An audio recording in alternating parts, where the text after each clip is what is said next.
Helicopter বিধ্বস্তের ঘটনায় ইরানের president Ebrahim Raisi নিহত হওয়ার পর দেশটির অন্তর্বর্তীকালীন প্রেসিডেন্ট হচ্ছেন মোহাম্মদ মুখবের। দেশটির সর্বোচ্চ ধর্মীয় নেতা আয়াতুল্লাহ আল খামেনি অন্তর্বর্তীকালীন প্রেসিডেন্ট হিসেবে মোহাম্মদ মুখবেরের নাম অনুমোদন করেছেন। তিনি 2 মাস এই দায়িত্ব পালন করবেন।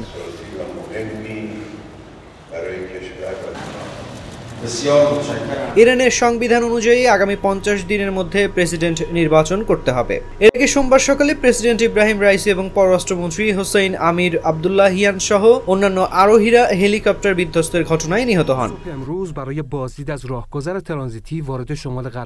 রাষ্ট্রীয় প্রচার মাধ্যম প্রেস টিভি, আধা সরকারি বার্তা সংস্থা মেহের নিউজ, তাসনিম নিউজ সহ বিভিন্ন সংবাদ মাধ্যমের খবরে তাদের নিহত হওয়ার বিষয়টি নিশ্চিত করা হয়।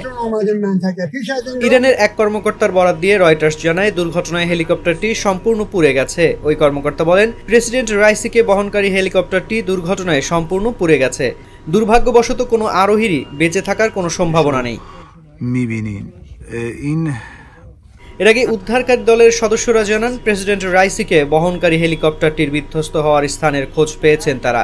অপরদিকে ইরানের রেড ক্রিসেন্ট সোসাইটি জানায় পরিস্থিতি ভালো নয়। এরপরেই ঘটনাস্থলে পৌঁছায় উদ্ধারকারী দল। রাইসিকে একজন কট্টরপন্থী ধর্মীয় নেতা হিসেবে বিবেচনা করা হতো। এ কারণে তিনি সরকার বিরোধী ব্যাপক বিক্ষোভের মুখেও পড়েছেন। বিশ্বের শক্তিধর দেশগুলোর সঙ্গে পারমাণবিক আলোচনায় তিনি কঠোর চাপ সৃষ্টি করেছিলেন।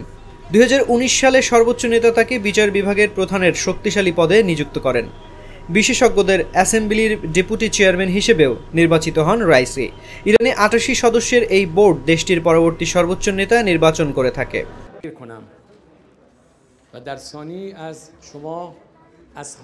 রোববার আজারবাইজানের সীমান্তের কাছে 2টি বাঁধ উদ্বোধন করেন প্রেসিডেন্ট রাইসি। এরপর হেলিকপ্টারে ইরানের উত্তর পশ্চিমের তাবরিজ শহরের দিকে যাচ্ছিলেন তিনি। তার সঙ্গে পররাষ্ট্রমন্ত্রী হোসেইন আমির আবদুল্লাহিয়ান সহ আরও বেশ কয়েকজন কর্মকর্তা ছিলেন। তাবরিজ থেকে 50 কিলোমিটার দূরে দুর্ঘটনার কবলে পড়ে তাদের বহনকারী হেলিকপ্টারটি। প্রেসিডেন্টের বহরে মোট 3টি হেলিকপ্টার ছিল। অন্য 2টি হেলিকপ্টার নিরাপদে অবতরণ করলেও রাইসিকে বহনকারী হেলিকপ্টারটি বিধ্বস্ত হয়। تصاویر توسط پهپادهای جمعیت هلال احمر که جزء داوطلبین ما هستن تهیه شده و الان دارین اینجا شما میبینید که متاسفانه بالگرد به این سبک به این شکل تو منطقه. ফাংশনালিটি ও নান্দনিকতার পারফেক্ট কম্বিনেশন, সায়েন্টিফিক নজল ও ব্রাস বার্নার ক্যাপ 50,000 বার, অটো ইগনিশন, 25% পর্যন্ত গ্যাস সাশ্রয়ী, RFL গ্যাস স্টোভ নিরাপদ ও গ্যাস সাশ্রয়ী।